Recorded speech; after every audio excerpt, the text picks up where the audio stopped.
एक बार एक गुरु अपने नए नए शिष्य के साथ शहर से प्रवचन देकर वापस अपने आश्रम की ओर जा रहे थे।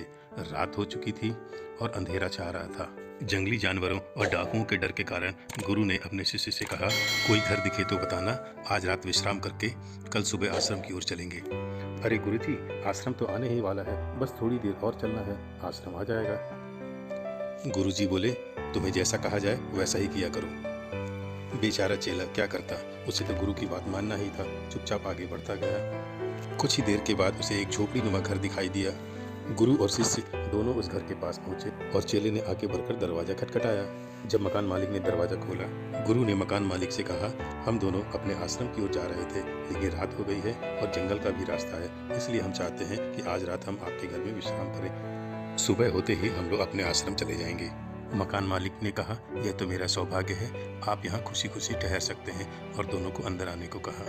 दोनों अंदर आ गए, लेकिन गुरु ने जब घर को देखा तो चकित रह गए और मकान मालिक से पूछा कि तुम्हारा घर तो खाली पड़ा है, तुम काम क्या करते हो? घर का मालिक बोलता है, भगवान की दया से मेरे माता पिता मेरे लिए काफ़ी कुछ छोड़ गए थे, लेकिन धीरे धीरे सब खत्म हो गया।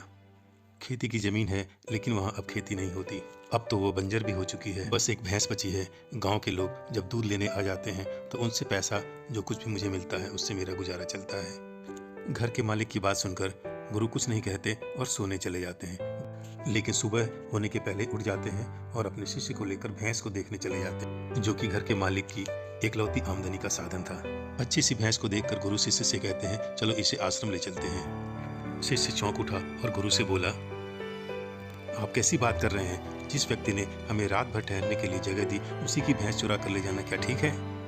गुरु डांट देते हैं और कहते हैं, तुम्हें जो कहा जाए वही किया करो, गलत और सही की जानकारी मुझे है। शिष्य को गुरु की बात अच्छी नहीं लगी, लेकिन वह कर भी क्या सकता था। चुपचाप भैंस को लेकर गुरु के पीछे पीछे आश्रम की ओर जाने लगा। शिष्य बहुत दुखी था, उसे अपने गुरु से ऐसे आचरण की उम्मीद नहीं थी। सालों साल गुजरते गए और धीरे धीरे शिष्य बड़ा हो गया, लेकिन भैंस की चोरी वाली बात अभी वो भुला नहीं पाया था। गुरु के इस दुनिया छोड़ जाने के बाद शिष्य ने सोचा कि मुझे उस आदमी से मिलकर माफ़ी मांगनी चाहिए जिसका भैंस गुरु चुरा लाया था।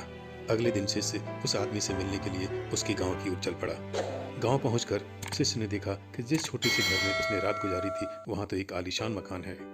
वह आश्चर्यचकित था। शिष्य उस मकान मालिक से मिलता है, अपना परिचय देता है और कहता है कि सालों साल पहले उसके गुरु ने उनकी भैंस की चोरी की थी।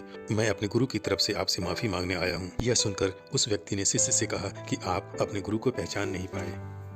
आपके गुरु ने वो भैंस चोरी नहीं की थी, वो तो जानबूझकर उस भैंस को ले गए थे। वे समझ गए थे कि मैं अपने माता पिता के जाने के बाद धीरे धीरे आलसी होता जा रहा हूँ। जब मेरी रोजी रोटी का एकमात्र साधन मेरी भैंस भी नहीं बची, तब मुझे मजबूरन अपनी खेत की ओर जाना पड़ा।